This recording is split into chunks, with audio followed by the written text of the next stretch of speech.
Les maladies inflammatoires chroniques de l'intestin dit MICI, telles que la maladie de Crohn ou la rectocolite hémorragique, sont des pathologies particulièrement invalidantes. Elles touchent l'ensemble du tube digestif pour la maladie de Crohn ou le rectum et le côlon pour la rectocolite hémorragique. Les signes de la maladie peuvent être de fortes douleurs abdominales, des diarrhées multiples accompagnées de saignements. Fièvre, anorexie et fatigue dégradent rapidement l'état général du patient. Les lésions que l'on peut observer sont des ulcérations sur les parois intestinales qui peuvent se transformer en fistules, provoquer un épaississement de la paroi qui entraîne un rétrécissement du tube digestif et oblige rapidement les patients à entreprendre un traitement pour diminuer les symptômes. Le processus inflammatoire est un phénomène naturel de l'organisme pour lutter contre toute agression potentielle. Le système immunitaire produit alors un certain nombre de signaux appelés cytokines qui déclencheront l'inflammation. Malheureusement, et ce pour des raisons encore mal connues, le système immunitaire peut parfois maintenir à tort la réaction inflammatoire qui se transforme en syndrome inflammatoire chronique et non contrôlé.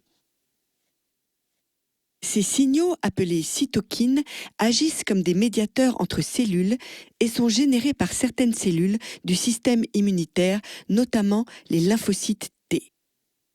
Voici quelques exemples de cytokines pro-inflammatoires, IL-1, IL-6 et le TNF-alpha ou facteur de nécrose tumorale.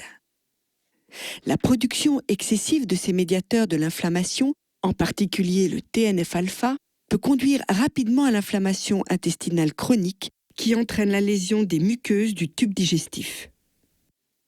Voici leur mécanisme d'action. Lorsque le TNF-alpha est produit et relâché dans le sang, il interagit avec une autre cellule munie de récepteurs de TNF-alpha.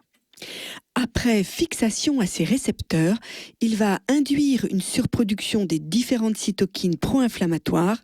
C'est l'inflammation chronique. Douleurs, ulcères, inflammation de l'ensemble des intestins font leur apparition. Il faut agir. Un des moyens de réduire l'inflammation chronique est de modifier la réponse du système immunitaire en utilisant des agents biologiques comme les anti-TNF-alpha.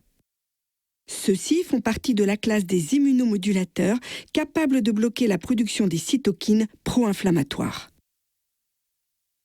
Inflectra est un anticorps monoclonal qui appartient à la famille des anti-TNF-alpha qui ont révolutionné le pronostic de ces patients et qui ont considérablement amélioré leur qualité de vie. L'injection par voie intraveineuse d'Inflectra va permettre, à travers plusieurs mécanismes d'action, de neutraliser la production des cytokines pro-inflammatoires et éliminer l'inflammation.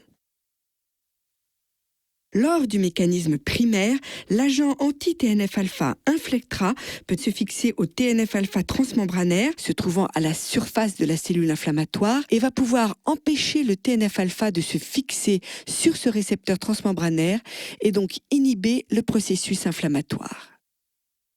Il peut également se fixer au TNF soluble circulant dans le sang et neutraliser ainsi la cytokine pro-inflammatoire TNF-alpha. Inflectra permet d'inverser le signal de production de cytokines, médiateurs de l'inflammation. Il entraîne également l'apoptose, c'est-à-dire l'autodestruction de la cellule inflammatoire. Le mécanisme secondaire, dit de cytotoxicité dépendante du complément, permet au fragment C1q du complément de reconnaître le fragment Fc d'Inflectra et d'activer la cascade du complément, entraînant la destruction de la cellule.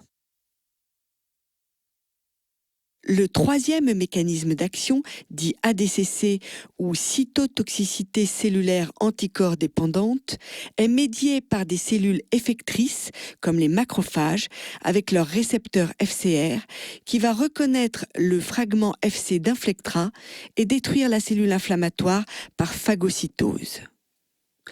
En quelques semaines, les patients bénéficiant d'un traitement par anti-TNF-alpha, comme Inflectra, peuvent observer une nette diminution des symptômes, éviter ainsi le recours à la chirurgie et profiter de leurs activités habituelles dans le cadre d'un retour à la vie normale.